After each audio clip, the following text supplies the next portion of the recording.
Boa tarde, pessoal. O meu nome é Miriam. Esse é o Pod Isto, o podcast de história da Escola Vilmar Vieira Matos. O meu nome é Miriam. Eu sou bibidiana do programa de iniciação científica da UFGD. Hoje nós temos alguns convidados, os dois alunos do terceiro C, aqui da Escola Vilmar, o Lucas e o Felipe, e a nossa convidada de hoje, a Naara Aragão de Siqueira. A Naara, ela é filha da dona Zadenir e do seu Elias, mãe da Joana, da Iris e do Heitor, doutora em geografia. E eu gostaria de começar a nossa conversa, Naara, falando que você falasse a respeito um pouco da sua formação na UFGD, né? Você figura em vários locais lá, como estudante, como servidor, e eu gostaria que você começasse a sua fala conversando conosco a respeito da sua formação e o que você está fazendo lá atualmente. Primeiro, boa tarde para todas as pessoas, né? É um prazer estar com vocês aqui na Escola Vilmar. Um prazer estar nesse podcast. Muito interessante a iniciativa e fico agradecida também pelo convite. Como diz, eu sou Nara, sou assistente social há 16 anos da universidade. Trabalhei por 14 anos no hospital universitário. E dentro do hospital, percebi que tinham várias questões que a gente precisava aprofundar enquanto profissional no atendimento dos usuários, e inclusive principalmente dos povos indígenas aqui, da nossa região.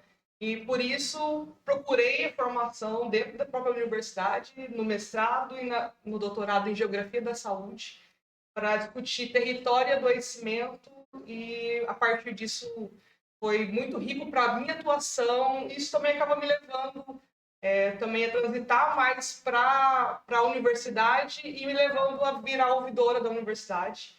E também vem de um processo de construção sindical, porque eu trabalhei 3 anos também como coordenadora do Sindicato dos Trabalhadores da universidade, que integra universidade e hospital. E daí isso tudo contribuiu para que eu fosse convidada agora nessa última gestão para estar na ouvidoria.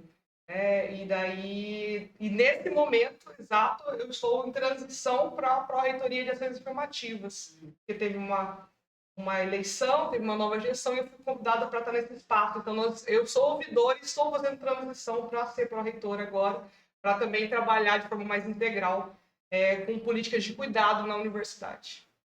Você vai cuidar, então, do ingresso desses alunos na universidade. Eu vou cuidar do ingresso e da permanência, que é a maior dificuldade também para todas as pessoas. Certo. Para nós conhecermos um pouco mais da UFGD, os alunos do terceiro ano, eles vêm à universidade de fora, né? Eles estão aqui, o Lucas e o Felipe, junto com os seus outros colegas, estão no último ano, né, do curso, daqui a pouco, no fim do ano termina, e eles têm uma determinada visão, né, da universidade. E aí eu queria saber de você o que é o FGD hoje para esses alunos que vão ingressar, ainda mais nessa nova função que você está, né, que você vai receber esses alunos, se preocupar com esse ingresso, com essa permanência. O que a UFGD consegue oferecer para esses alunos que estão agora aqui na escola e vão ingressar nessa universidade?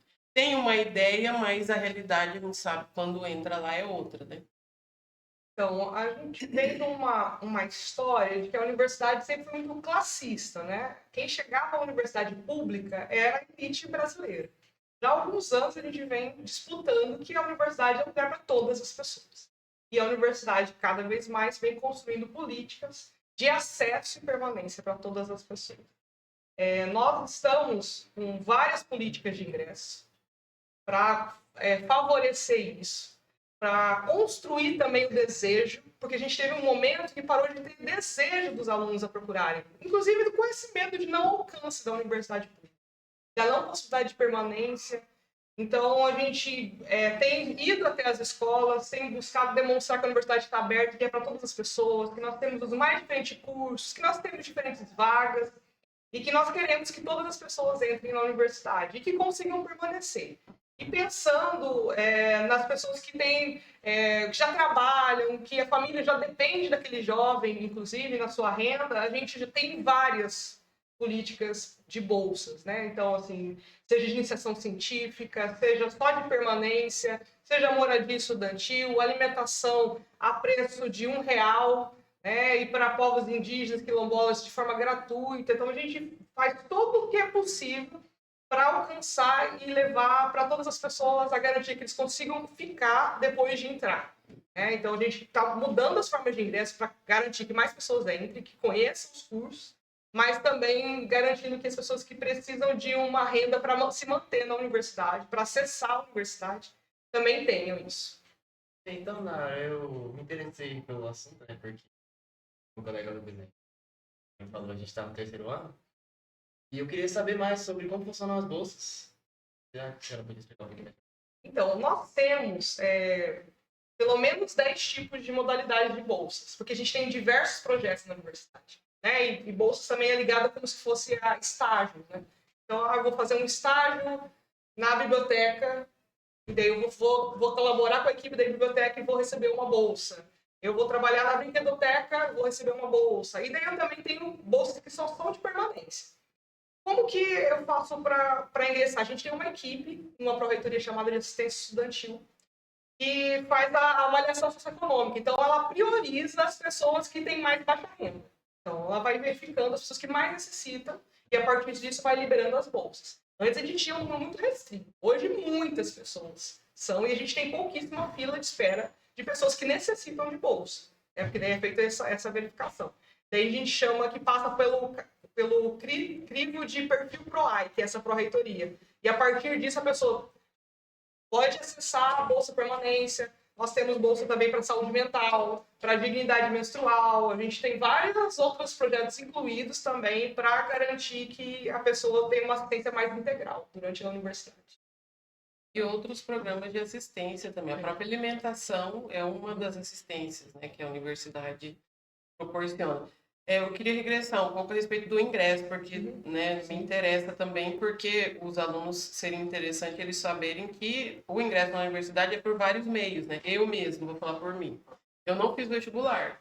Eu já tenho uma formação e ingressei lá como portadora de diploma. E eu queria que você falasse um pouquinho mais, porque os alunos de escola pública, eu sei que tem algumas outras regras lá para ingresso, né? Nós temos já há um tempo uma legislação que respalda que o ensino público tem uma cota, certo? Então, nós temos a cota para pretos e pardos, para pessoas indígenas, e nós temos a cota para ensino médio público. Né? Então, todas as pessoas que podem acessar vagas através disso. Então, concorrem entre si.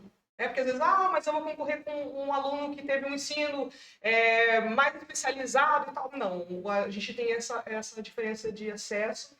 E isso tem mudado o perfil da universidade. Hoje você olha para a universidade e você já vê uma universidade de todas as classes.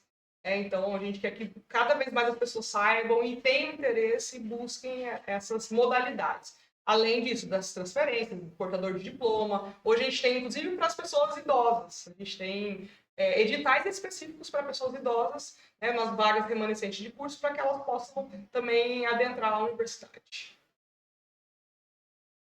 Então, no caso, todo mundo tem uma chance de entrar meio igual, meio equivalente. Exatamente. Para garantir isso. É para garantir uma igualdade de acesso, né? Porque a gente sabe que, às vezes, algumas pessoas têm um ensino que não foi tão, né, como que podemos dizer assim? Especializado, com várias línguas, né? Então, assim, concorrer talvez com essas pessoas fosse desigual no processo educacional. Entendendo, gente, que mesmo assim, hoje na universidade, se você olha, nossa, a gente tem depois eu convido vocês a conhecerem, no site da universidade, tem um painel que mostra as escolas, da onde ingressaram os alunos. A maioria dos nossos alunos são das universidades públicas, né? E daí, se eu não me engano, primeiro está o Colégio Presidente Vargas, Menodora, Vilmar, também ali entre os primeiras escolas. Então, nossos maiores ingressantes são, sim, alunos das escolas públicas, e mostra como todo mundo tem chego e isso vem também dessa política, de fazer isso, mas também de valorizar nossas escolas, porque muitas vezes né? Não se valoriza o que já é ofertado, a construção que se tem nas escolas, né? O nível dos professores. No Mato Grosso do Sul, também por uma política que tem uma política de valorização dos salários perto do resto do Brasil. Isso favorece que os professores escolham estar aqui, e isso favorece também a melhoria do ensino, né? Por isso que a gente precisa cada dia mais valorizar a carreira dos professores, porque isso impacta também na formação dos alunos. Eu posso Professor fazer uma Guilherme. pergunta aqui também, Miriam? Por favor, professor. Eu fiquei muito interessado nessa informação. A UFGD consegue saber a origem escolar dos estudantes que entram lá? Isso. Interessante, porque para as escolas é difícil saber, em muitos casos, em quais instituições de ensino os nossos alunos egressos entram, né? Mas pode ter uma parceria, uma troca de informações para a gente divulgar pelo orgulho da escola, né? Para a comunidade e a UFGD contribuir com isso. Bem interessante. E está disponível abertamente esses dados. Depois eu posso compartilhar com vocês o link, mas está dentro da nossa pró-reitoria de graduação. Ela criou esse painel para dar essa visibilidade, esse retorno para a sociedade como dado de quem é os ingressantes dos cursos, qual que é o número de vagas, cursos mais procurados, tem tudo isso hoje disponível e é bem interessante isso. Até falei para o pró-reitor quando foi criado, falei, precisamos apresentar para os diretores para que eles conheçam também qual que é a entrada, né, como você está falando, né? para fazer essa interação com as escolas que chegam lá, né? É um dado interessante saber que a maioria dos alunos ingressantes na universidade pública é de escola pública, né? Para você ver como que a realidade está próxima do que nós estamos trabalhando hoje.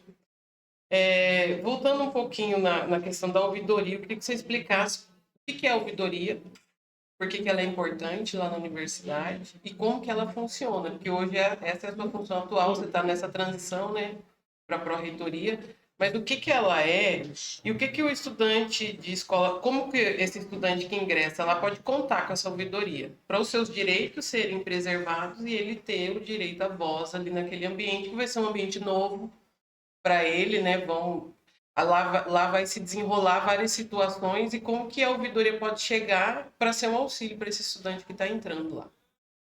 As ouvidorias federais, elas vêm passaram por uma reformulação.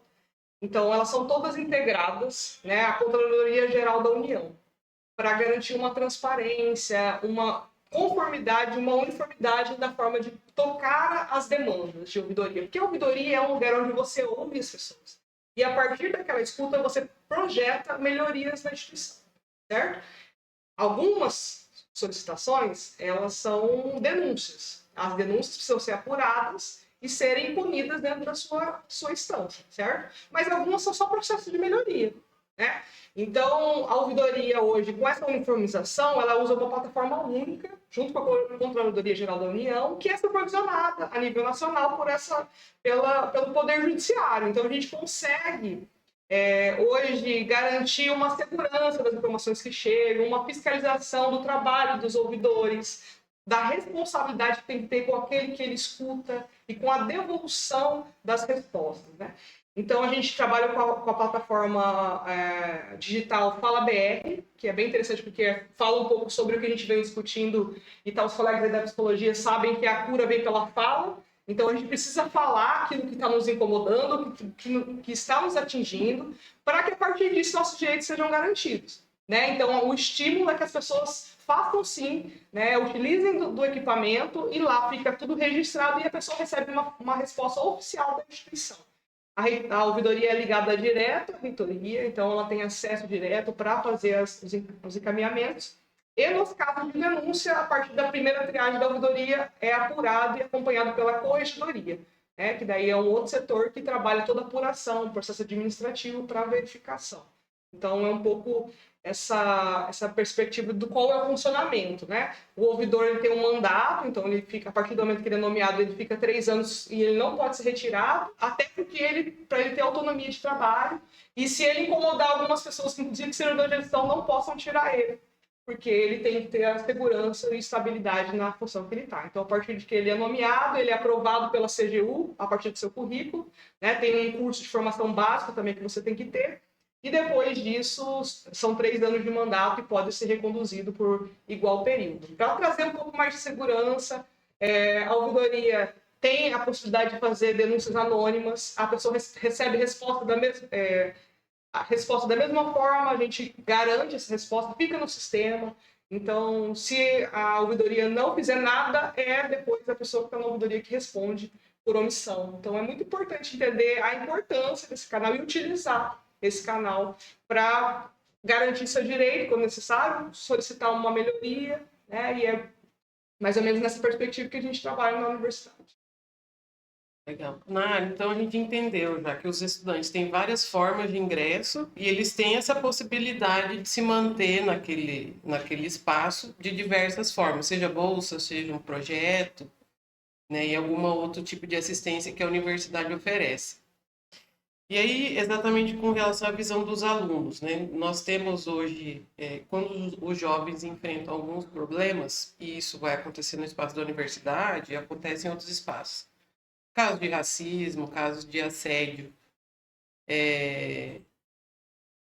Geralmente, esses jovens expõem essas questões no local em que eles mais se comunicam, que é a rede social digital, né? E eu queria saber como que a ouvidoria lida com esses casos lá, né? Como é que o aluno, que pode ser uma vítima disso lá, ou pode ser até um próprio autor dentro daquele ambiente, como que a ouvidoria, ou se é mesmo na ouvidoria que a gente trata desse assunto, como é que ele consegue procurar esses canais oficiais dentro da universidade, se isso consegue chegar para o aluno e ter algum resultado lá? Então, os casos de discriminações, assédios, eles todos, o canal oficial é a ouvidoria, certo? Então, a gente sempre trabalha com a gestão da universidade para que as direções, as coordenações encaminhem para que o atendimento seja feito diretamente já na ouvidoria. Por uma questão mesmo de não revitimização da pessoa, de anonimato, sigilo, de garantir a proteção. Então, a gente já tem todo um trabalho, porque senão conta aqui para o coordenador, conta para o diretor, conta para o professor, né? E a pessoa já está ali sofrendo com aquela situação. Então, a gente pede que já encaminhe direto para a ouvidoria, para a gente fazer esse acolhimento. Nós temos também a ouvidoria da mulher, instalada na universidade. O que é a ouvidoria da mulher? A ouvidoria da mulher é da celeridade, né? Primeiro, garantir que a mulher possa ser atendida por outra mulher numa situação de violência e dar celeridade aos casos, né? Uma mulher, uma aluna que passou por uma situação de violência, seja com um professor, seja com outro colega, que a gente possa retirar esse agressor, que a gente possa dar segurança para ela, que a gente possa abrir ali o processo necessário, os encaminhamentos para a rede externa também, quando necessário, de forma mais imediata. Porque a gente já está diferente de coisas que são extremamente graves e que a gente precisa de um olhar específico e que também acontece nas universidades. Infelizmente, a gente também vem de uma história de entender o ensino atrelado à opressão. Então, o professor bom é aquele professor ruim, né? Aquele professor autoritário, aquele professor que te humilha, que te desqualifica. Você não sabe nada. A gente vinha de uma criação de que isso era ser um bom professor. Ele está lá acima, né? Ele me trata assim porque eu sou... A gente vinha de uma... E hoje a gente vem desvinculando isso. Porque isso fez, no decorrer da história da humanidade, muitas pessoas desistirem da educação. Por se sentirem não aptas para estarem ali, né? Por se sentirem ser pecadas, adoecidas. Então, era quase um prêmio chegar ao final. Porque além da permanência do recurso para estar ali, você ainda tinha que ter constantemente processo de humilhação, de desrespeito, dentro também das universidades. A universidade não é diferente disso, como acontece em muitos locais de trabalho. Então, nós cada vez mais estamos tentando separar esses processos, de entender que respeito e estudo e ensino, eles devem estar atrelados. Né? Então, isso... E daí é tanto da parte do aluno com o professor, como do professor para o aluno. Mas isso é uma construção que a gente está evoluindo ainda. Então, por isso que é muito importante ter canais como ouvidoria, porque quando acontecem situações de desrespeito, de violência, a gente precisa ter um órgão que dê conta de encaminhar isso para que não ocorra mais. E a ouvidoria garante esse sigilo. Garante. Garante esse sigilo dessas questões que são delicadas, né? Então, vamos passar para o nosso último bloco, que é o mercado de trabalho. Nós temos alunos, então, que vão ingressar de várias formas, vão conseguir permanecer, e aí eles vão chegar ao final, né, daquela jornada ali dentro da universidade. E aí vem o último ano da universidade e o que fazer depois que a gente sai da universidade, né? Eu gostaria de saber como que a UFGD se aproxima desse público que ela tem de ex-alunos, né? Dos alunos que vão ingressar, como os nossos alunos aqui, o Lucas e o Felipe, os outros colegas. E qual que é essa taxa de retorno para a comunidade, né? Os alunos do UFGD conseguem uma inserção. Eu sou uma dessas que, né, junto com os meus colegas, daqui a pouco estaremos no mercado de trabalho novamente. Eu gostaria de saber se a UFGD tem algum controle, ela tem algum estudo, ela acompanha esses alunos que estão, que vão sair, como é que é essa questão dos alunos que já saíram? Na verdade, assim, nós não temos indicadores formais sobre a empregabilidade. O que a gente tem é um retorno mais que eu poderia dizer que a gente fala que é o empírico, de construção do dia a dia com as pessoas que se formam. Porque, primeiro, assim, a universidade ela está para além da formação para o mercado, né, do seu trabalho específico que você vai exercitar depois, porque ela é como qualquer outra parte da educação, né, desde do ensino inicial ali infantil, uma construção para a cidadania. Então, ingressar na universidade faz parte da construção dos cidadãos que nós estamos nos tornando, dos acessos, de uma garantia a um ensino, a uma construção de vida cidadã. E acaba sendo resultado depois a empregabilidade, a partir, né, do sucesso acadêmico de todos e todas e do desenvolvimento que é feito. Daí, como que hoje a universidade tenta efetivamente colaborar? Fazendo práticas mais insertivas já nas escolas, né? Hoje, por exemplo, ter projetos, para além do estágio, que já é um momento de contato, ter outros projetos dentro da escola com alunos da universidade também é uma forma de mostrá-los para aquela comunidade o seu desempenho, a sua importância, né? Então a gente consegue demarcar também ali já a importância de ter essas pessoas, de quem são essas pessoas, de como elas constroem, para também garantir depois elas uma visibilidade na sociedade para a empregabilidade. Também nós temos empresas júniores das diferentes faculdades que acabam, né, trazendo um pouco essa entrada no mercado. No direito temos o núcleo, que acaba também fazendo ser um momento de exercício também ali de prática e de contato com audiência, com outros profissionais, e também você já começa ali fazendo uma interação. Nós queremos cada vez mais também firmar outras parcerias para egressos, né? Que são alunos que já saíram, entre a universidade e algumas empresas e alguns serviços, disponibilizando, falando, nós temos aqui mão de obra especializada, muito potente, para fazer esses convênios, também para garantir também uma maior empregabilidade. Mas hoje o retorno que nós temos tido, mais em geral, dos alunos, é uma boa entrada nos empregos pela formação qualificada que a universidade hoje consegue dar.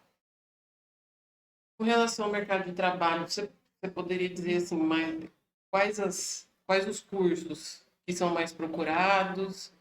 E aí se tem esse retorno, como que a gente entende isso dentro da universidade? Porque geralmente nós temos nas universidades alguns cursos que são mais visados, né? Mas nós temos inúmeros cursos dentro da UFGD. Eu queria que você falasse um pouco disso, exatamente para que o estudante entenda que ele vai ter inúmeras possibilidades, não só de ingresso, de permanência, mas de escolha. Inclusive dentro da universidade, depois se ele muda de ideia, ele consegue uma portabilidade, mudar de um curso para o outro, sem fazer necessariamente um vestibular, ele pode concorrer a um edital dentro da universidade e mudar de curso, se ele não gostar, por exemplo. Essa transição acontece com frequência, até porque às vezes você sai ali do ensino médio, às vezes ainda pensando sobre o que você quer ser, né, qual que é o que mais te toca, o que mais te motiva na vida, porque é meio que dentro disso que a gente busca a nossa profissão, né, o que dá sentido para a gente. Então hoje já nós temos quase 41 opções, assim, pensando em todos os cursos e possibilidades, até tecnológicos a gente também vem desenvolvendo. Então, o que a gente tem até falado muito e oferecido são as feiras para conhecimento das profissões, né? Então a gente tem um momento anualmente que a gente apresenta, que é essa feira que a gente chama de faculdades abertas, que é para todas as faculdades, mostram os cursos que tem, mostram um pouco da prática para chamar a atenção das pessoas e falar, nós estamos aqui, nós estamos fazendo diferença, né? Por exemplo, biotecnologia, que às vezes é pouco conhecido, né? Nós temos 5 cursos de engenharia, né? Então, que são áreas ainda com poucos trabalhadores na área, né?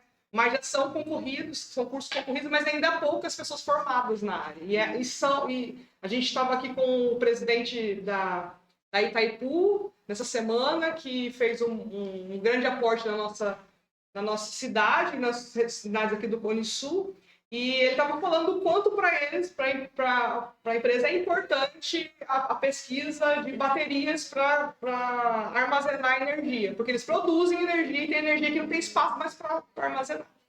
E daí a gente precisa de pesquisa, a gente precisa de pessoas que estejam ali pensando nisso, construindo pesquisa para a nossa tecnologia, a nossa vida melhorar enquanto sociedade também. Então a gente tem uma gama de ofertas de cursos, né? Então, então a gente tem exatas, né? Matemática, física, sistema de informação, engenharia da computação também, que são áreas que estão muito em alta no mercado, né? Inclusive, a gente quase não consegue deixar os nossos trabalhadores concursados lá, porque sempre estão migrando, porque sempre tem novas oportunidades. É uma área que tem crescido demais e são cursos e cada vez mais também tem entrado mulheres, né, nas engenharias. Tem um trabalho das meninas da Compa, que é o nome, para fortalecer a entrada de mulheres também nos cursos de exata. Os cursos da saúde a gente está tentando ampliar, porque nós temos hoje nutrição e medicina. Vai ter um aumento de 40 vagas no curso de medicina agora, por causa que o nosso território pede mais profissionais formados. Então a gente vai ampliar para 90 vagas no nosso curso. Então, tudo isso são ingressos. Nós queríamos oferecer também outros cursos e nós estamos tentando, né?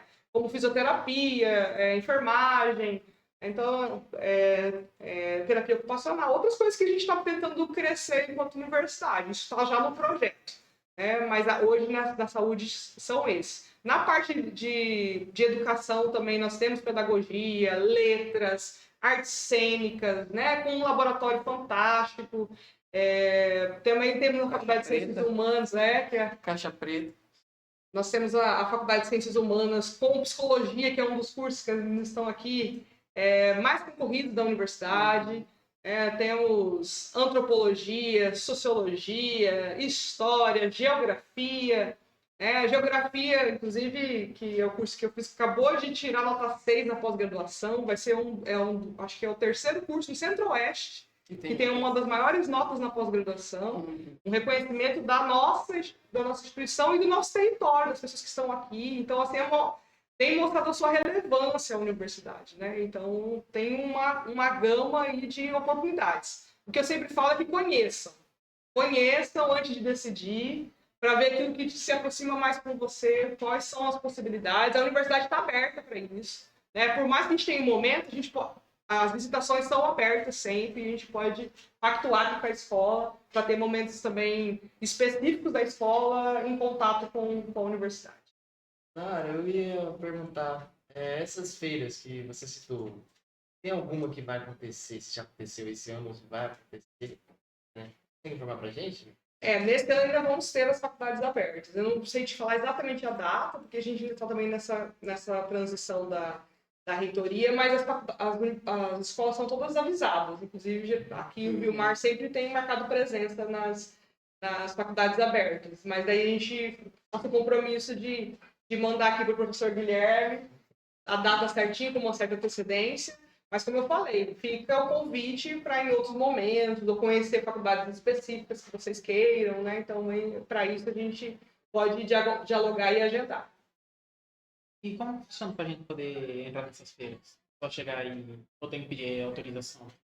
É aberto mesmo, assim, é um grande stand, né? Fechado ali só a cobertura, mas é aberto para todas as pessoas dentro da universidade. Tá? E daí cada stand é uma faculdade apresentando seu curso, geralmente próprios alunos ali com professores, apresentando quais são as demandas e como que é o trabalho prático, tirando dúvida dos alunos. Muita gente pergunta para outros alunos, e qual que é a parte difícil, qual que é o mais legal? Tem muita troca na Faculdades Abertas, é bem interessante. E no caso, se eu tiver algum conhecido lá dentro da universidade, ele quiser minha ajuda para poder montar a feira, eu posso ajudar ou não? Você externamente, quem organiza é a própria faculdade, com os alunos internos, né? Você consegue visitar, agora colaborar só com a visitação mesmo.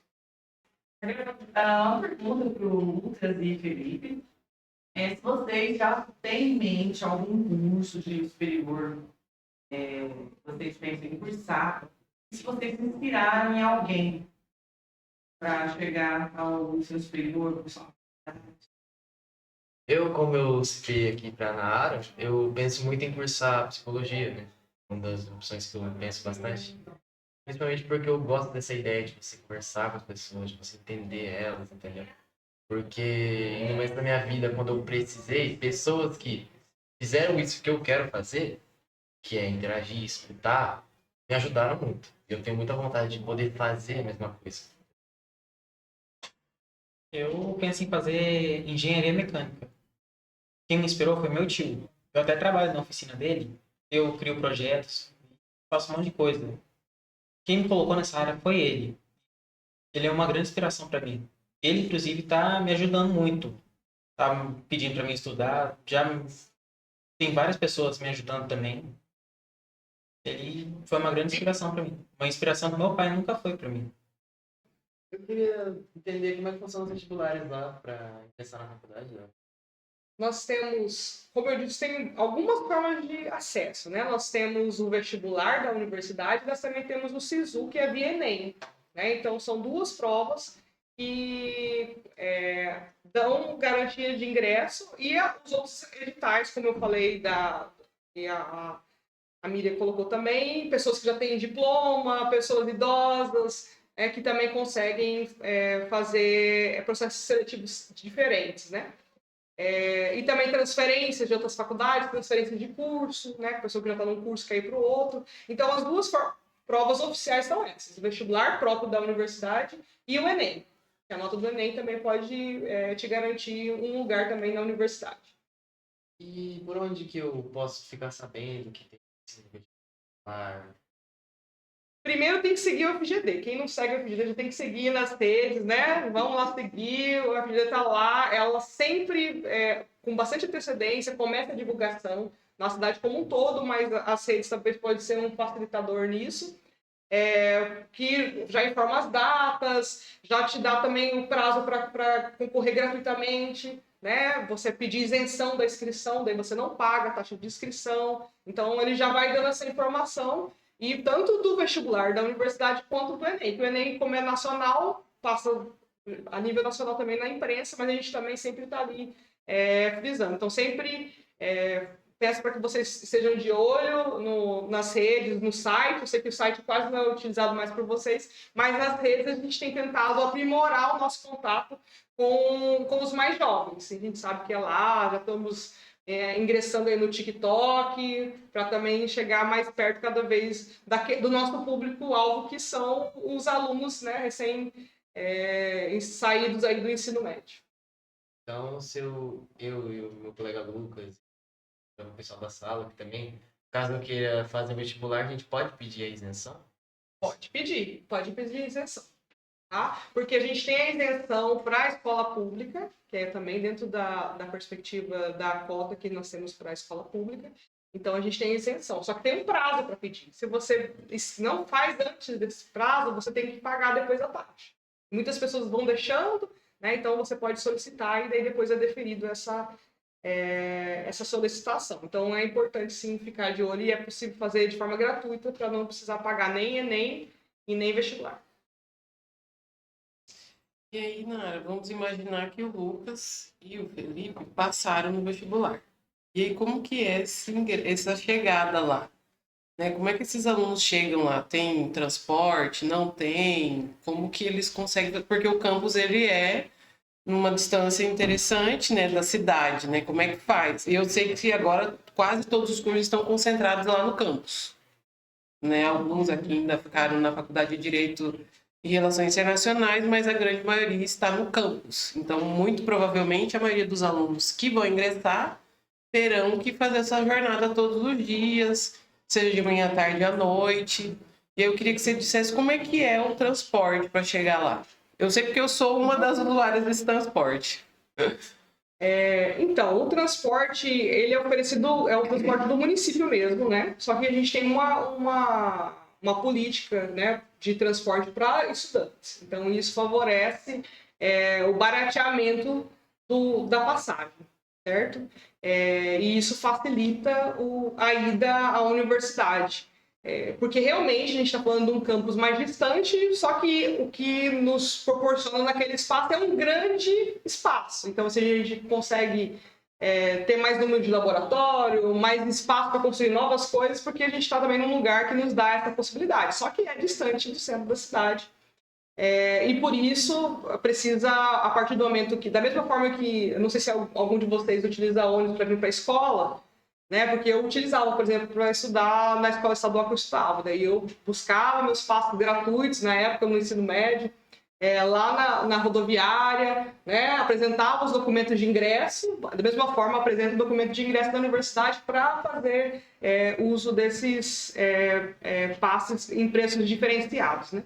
Então isso é muito importante. E daí a gente tem ônibus que tem uns horários específicos que tem maior ida para a universidade, mas a gente está com uns planos assim, mais inovadores, de conseguir mais ônibus, de conseguir pensar até numa linha direta, só universidade e centro da cidade. Tudo isso construído reitoria junto com prefeitura municipal, porque a gente não é a nossa jurisdição o transporte municipal, mas a gente pode embarcar em parcerias pela importância da universidade para a cidade, né? Porque a universidade impacta a cidade, faz ela se tornar uma cidade universitária, impacta no seu desenvolvimento. Então é importante que o município também colabore para que as pessoas possam chegar de forma segura e com qualidade ali no campus. Só para vocês saberem, Lucas e Felipe, hoje nós pagamos, quem tem a carteira de estudante paga R$1 para ir todos os dias e voltar. E aí, se você precisa, né, de mais algum transporte, você pede autorização, você pode pegar até 4 vezes ao dia. Né? Então, assim, você consegue se deslocar para o seu estágio de ônibus, se for necessário, ir para a universidade e voltar, se for necessário, às vezes mais de uma vez, desde que você informe, né? Porque a regra é 2 vezes ao dia, se você precisa mais, justificou, eles liberam. Mas hoje, com o subsídio do município, você paga R$1 para conseguir utilizar. E aí nós vamos encaminhar para o final, Lucas e Felipe. E aí eu queria saber, Nara, só para a gente finalizar, você... E aí para a gente inspirar essa escolha que esses alunos vão fazer ao longo do ano aí para escolher o seu curso. Por que assistência social? E como que foi você transitar ali como estudante dentro do FGD, ao mesmo tempo sendo servidora, né? Para mim, teve eu fiquei em dúvida na hora de escolher a profissão, primeiro, entre administração e serviço social. Mas eu era uma pessoa que gostava muito de contato com outras pessoas e sempre fui uma pessoa incomodada com as injustiças. E daí conheci uma assistente social ali no meu ensino médio que me falou um pouco qual era a atuação dela e aquela fala foi uma coisa que me comoveu, assim, que me fez entender que era uma coisa que eu gostaria de fazer. Então, ainda fui para o curso sem conhecer muito. Hoje eu percebo, nossa, podia ter até conhecido, mas tive a sorte, talvez, porque não é muito comum quando as pessoas, às vezes, não conhecem tanto, não sabem tanto, de já gostar, né? Muitas pessoas, às vezes, falam, não era isso que eu estava pensando. Mas eu tive, cada vez mais que adentrei o curso, eu me encontrei ali. Mas eu tive dificuldades, porque o nosso curso não tem no estado inteiro, o serviço social não tem nas universidades públicas do estado.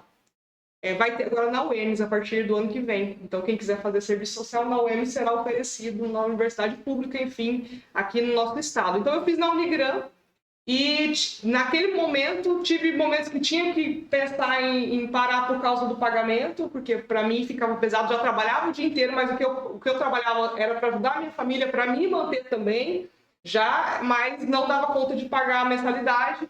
E daí, na época, o governo já, Lula, fez o ProUni, que fez o meu curso via Enem, diminuir pela metade. E daí eu lembro que na época ainda a outra metade quem pagava era meu tio, porque nem meus pais tinham condição, para mostrar quanto é importante a universidade pública, assim, porque a gente está falando de que de graça já é difícil estar lá. Né? Você imagina, então, estar numa instituição privada, né? E daí até eu lembro que esses tempos atrás a gente estava falando dos 20 anos da universidade, e eu estava muito feliz porque agora a gente tem café da manhã na universidade também, por R$1. Então tem café, tem almoço, tem janta, né? E assim, é tudo feito por nutricionista. Então é um pão, R$2,90 já. né? A gente tem um pão, a gente tem uma salada não, uma fruta pela manhã, junto com um café com leite, né? A gente tem um almoço com vegetais, com carne, com tudo, com 2 tipos de carne, com carne vegana, opção vegana a gente tem. Então hoje eu almoço no RU, mesmo como trabalhadora, todo dia faço questão de estar lá. Já faço a verificação da qualidade, porque depois vai para a ouvidoria, se tem alguma reclamação, eu estou lá todo dia verificando, almoçando. E eu falo assim, só assim para mim ter um acompanhamento de nutricionista, porque realmente fora está muito, não é acessível para todas as pessoas, né? Então a gente tem tido, né, hoje café, almoço e janta, tudo pensando em garantir para esse aluno a possibilidade, a segurança de ter uma boa formação e conseguir terminar a sua faculdade. E daí, para mim, eu falei até um pouco emocionada na minha fala dos 20 anos, que ver a universidade pensando nisso também me faz lembrar das épocas que eu passei fome na faculdade, de ver todo mundo da Unigran saindo no intervalo para comer e eu não ter o que comer, não ter dinheiro para ir. E ainda me emociona no sentido de pensar o quanto a gente avançou. E de pensar que as pessoas da UFGD não passam por isso.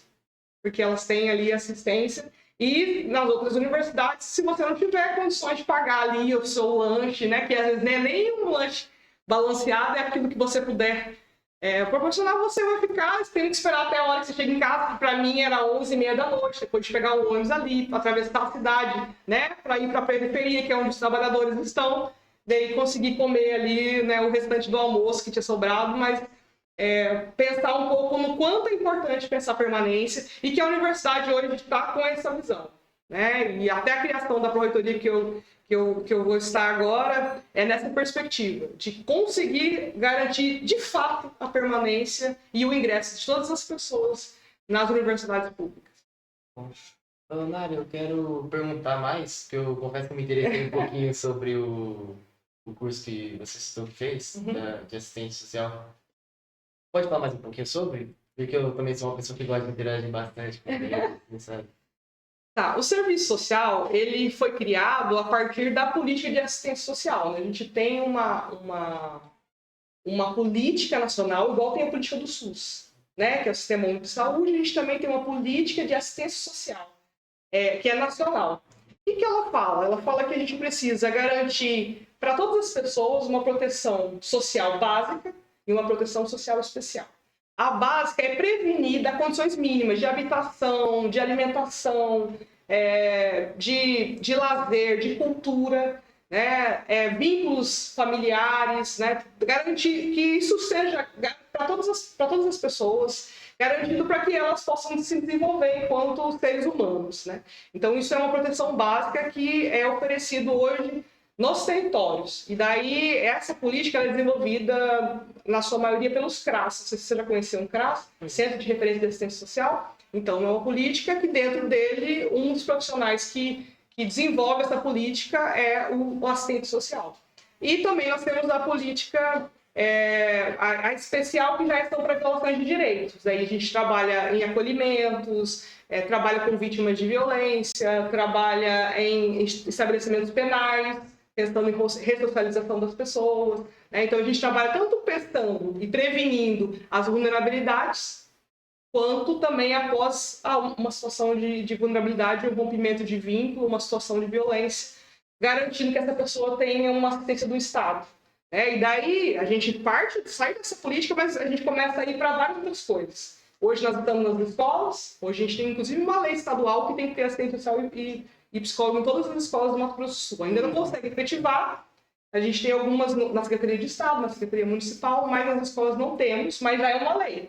Então daqui a pouco, né, essa lei vai cada vez mais, porque daí na escola, por exemplo, trabalharia a evasão, os conflitos, entenderia mais as condições dos alunos, fazia uma mediação entre escola e família, né, para a gente evitar também que as pessoas parem de ir para a escola, que se elas tiverem alguma situação de violência também seja identificado.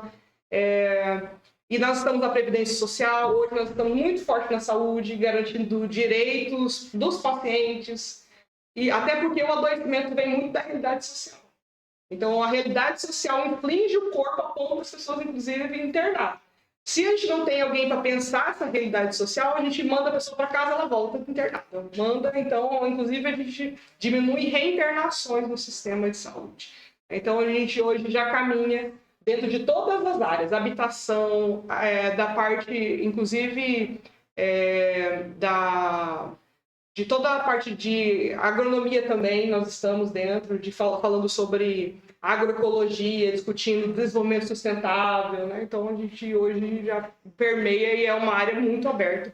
Ela não é uma ciência, mas ela é uma área de saber que utiliza de várias ciências. Então a gente tem na nossa formação várias disciplinas de diferentes ciências, como direito, administração, psicologia, antropologia, sociologia, tudo para te ajudar a trabalhar nessa estratégia de garantia de direitos que a gente utiliza como referência. Interessante como a UFGD atualmente, né, está se encaminhando para essas políticas públicas, né, de acesso, de permanência, de conclusão dos cursos, né? E aí você, Felipe, que se interessou, né, pelo curso de serviço social, é uma oportunidade, né? O EMES é uma universidade pública, uma das, né, está bem colocada no ranking nacional atualmente, junto com a UFGD, e é uma das oportunidades. Lucas e Felipe, vocês querem uma última mensagem, algum último recado para a Nara? A gente já vai encerrar. Eu agradecer por ter passado esse conhecimento pra gente. Gostei bastante. Obrigada pelo convite. Uma última pergunta. Como que funciona esses horários de aula? É um horário fixo, um horário fluido para atender melhor os alunos? Nós temos, depende muito do curso, porque nós temos cursos integrais e temos cursos em diferentes horários. Nós temos cursos, na sua maioria, manhã e outros à noite, e tem cursos que são de manhã e à tarde, certo? Então, nós temos essas 3 possibilidades. Conforme você falar na área, eu gostei de tal curso. Ciências biológicas, por exemplo, é um curso integral. Então, você vai ter aula de manhã e à tarde. Vai ter, por exemplo, alguns períodos à tarde que não vai ter. Nem sempre é todo dia de manhã e à tarde. Mas, na maioria, você tem o quadro todo de matérias de manhã e pelo menos 3 tardes também aula. Na hora que você entra na universidade, é diferente do que você recebe aqui na escola. Você já recebe o seu horário pronto. Você constrói também ali as matérias que você vai fazer, porque você vai ter opção de matérias optativas, né? Matérias que são daquela faculdade. Então, assim, tem matérias que são específicas do seu curso, que são obrigatórias, e você vai ter uma gama de matérias optativas daquela área de saber que você está dentro. Ou de outra faculdade. Outra de outra faculdade que dialoga, e a gente também tem outras matérias que são muito transversais para todos os cursos que são disponíveis, e daí você meio que monta essa sua grade, e daí você pode, quando for necessário, por exemplo, olha, eu estou com alguma situação, preciso reduzir o número de matérias, você pode reduzir. Ou pode fazer como a Miriam e pegar 10 matérias ao mesmo tempo. Então, cada um pode utilizar a forma que for melhor para a sua organização. Não é igual na escola que já vem fechado o pacote de disciplinas daquele, né? Te dão algumas sugestões. Ó, esse aqui seria o ideal para você concluir dentro de 4 anos, né? Você quer concluir antes.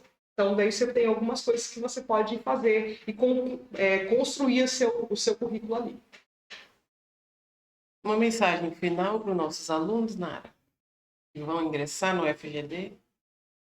A mensagem é essa: a universidade está de portas abertas, os trabalhadores estão lá por causa de vocês, né? Todos os servidores, a espera. A gente entende que o fim do nosso trabalho é garantir que as pessoas acessem, exerçam a sua cidadania durante e após, né, a entrada da universidade. E que vocês busquem sempre o conhecimento, porque se tem alguma coisa que a gente sempre fala que ninguém tira de você, é o conhecimento. né? E a universidade é esse espaço de algo que nunca vai ser arrancado de vocês e que não tem dinheiro no mundo que pague, né, o conhecimento. Então, para mim, foi extremamente importante e é ainda extremamente importante. Também gosto de aprender, não estou ainda no topo, ainda tenho muita coisa. Eu acho que até o último dia de vida a gente consegue aprender mais alguma coisa. Então, busquem isso. Não aceitem menos do que tudo que é possível, né, aprender na vida. Nara, Lucas e Felipe, quero agradecer a participação de vocês. Esse foi mais um episódio do Pod Isto, podcast de história aqui da Escola Vilmar. E é isso, até o próximo episódio.